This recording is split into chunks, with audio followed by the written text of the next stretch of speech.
Hello. Today we're going to be reviewing an album, and you already know what it is from the title. It's Spirit Phone. This is one of the only albums I've listened to, like, fully. So, yeah, I should say something. I mean, I barely listen. The last time I listened to a full-length album was last year, which was The Wall by Pink Floyd. And that was the best album, without a doubt, I've ever listened to, ever. But this Spirit Phone is probably a close second. It's really fucking good. Maybe even my favorite. Who knows? It's so goddamn good. It's the first album I have ever bought in. This is the first album I've ever bought in physically. I have it right here. Spirit Phone. Boom. Look at that. So cool. And it only shipped in like 2 months. I expected it to ship in like fucking 6. But it arrived. Alright. Anyways, yeah. So, what did I think about the album? As you can already tell by my positive attitude, which I rarely ever give, yeah, it's super fucking good. It's so good. Like, there are no bad songs on this album. Again, of course, it's subjective, but I think there are like no bad songs on this record. It's mostly a mixture of like pop and a little bit of rock. Some of the songs are primarily rock, but most of the songs are just pop oriented. But yeah, I really like that. I normally don't like pop music that much, but this is an exception. I love how fucking energetic it is. And I'm not saying all pop songs that are energetic are good. No, but the way these are mastered, the way these are fucking produced, the way that the vocals are very fucking different from anything I've ever heard, it's so goddamn good. I mean, no Neil Cicerega song in my eyes is actually bad. Even the satire ones that are meant to be bad aren't even that bad.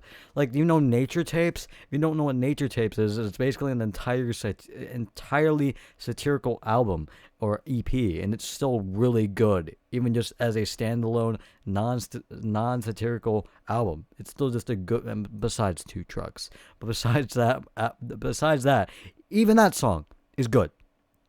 Anyways, I'm rambling. Spirit Phone, yeah. Get into my brain again. But yeah, Spirit Phone is not like a satirical album. It is a fully serious album. Whenever he puts Lemon Demon, it's kind of a gamble. It's kind of a fucking gamble if he's gonna put out something satirical or a like a serious album. But this one is, and it's really good, as I said. I really like the rock songs, like "As Your Father, I Expressly Forbid It" is probably one of my favorite songs on the album.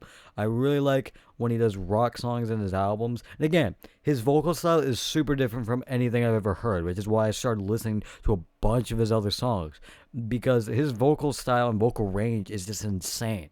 I mean, just compare his vocal range from like fucking all the way like 12 years ago to now. It's insane. He's improved a lot, and you can tell. Spiral Vance, the ending song of this album is really fucking good. And again, that proves that he has an insane vocal range. He really does, dude. He hits those high notes really well. But yeah. Also, the instrumental, the producing, and just the overall mastering of every track is phenomenal. It's really fucking good. I like how some of the songs go from left to right ears. That's how you could tell that they most of the time. That's how you can tell they have some idea of what they're doing. But yeah, I really like that, and I really like this entire album. I know I'm being very vague, but I really don't have any words to say what this entire album is basically about in like one word. If I were to describe it, I would be good. It would be like fucking amazing, probably. But that's it. Like, it's just okay. No, actually, energetic would be the one word I would use. But yeah, what is my rating for this album? It is an 8 out of 8. It is a strong 8 to a light 9. So I'll give it a light 9. But yeah. Oh, and the reason why I'm giving it a light 9 and not like a 10 is because Man Made Object isn't super good. It's good. I mean, I still like that song a lot, and it's one of the most like vibey songs on the album.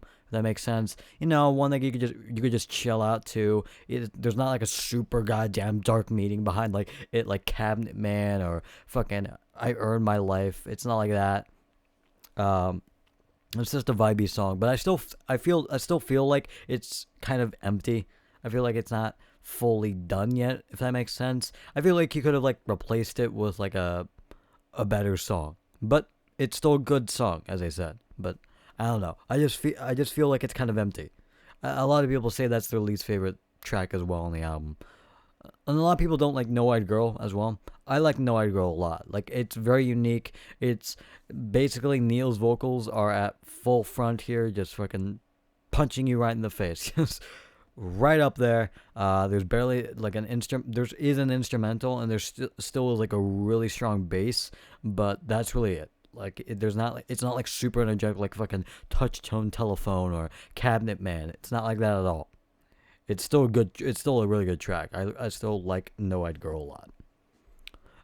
If I were to say my favorite tracks on the album, Lifetime Achievement Award, uh, Cabinet Man, Touchstone Telephone, As Your Father, I expressly forbid it. That's what I'm saying. That's what I'm trying to say. I Earn My Life. It's a very calm track. It's very, but at the same time, it's very dark. It has a very like super upbeat instrumental, but it has a super fucking dark lyricism to it, and I really love that. I mean, I like Tally Hall a lot, and it's basically like kind of like Tally Hall. If you've ever heard their music before. So yeah, I Earned My Life, and what was the other one? Yeah, Spiral Vance, and yeah, that's really it. Those are my favorite tracks of the album, and a light 9 is what I'm giving it. It's close to perfection you could possibly ever get out of an album that I have, in my opinion. But yeah. And no, before you say it, I'm not biased towards Neil Cicerega. I think I might have watched Potter. Why did I say Peter? Potter Puppet Pals. I might have watched that when I was like fucking young, but I don't remember who it was from. Like, I didn't like read the YouTube channel name and go, oh, I'm gonna go watch his other content. No, I don't have any sort of fucking attachment to Neil Cicerega. I just found out about him like 6 months ago, and I've just gotten super attached to his music and just all of his videos recently. So no, I don't have fucking any bias for him. I just like him as a music creator. I really like him as a music creator. And yeah, that's it. And I'll see you guys later.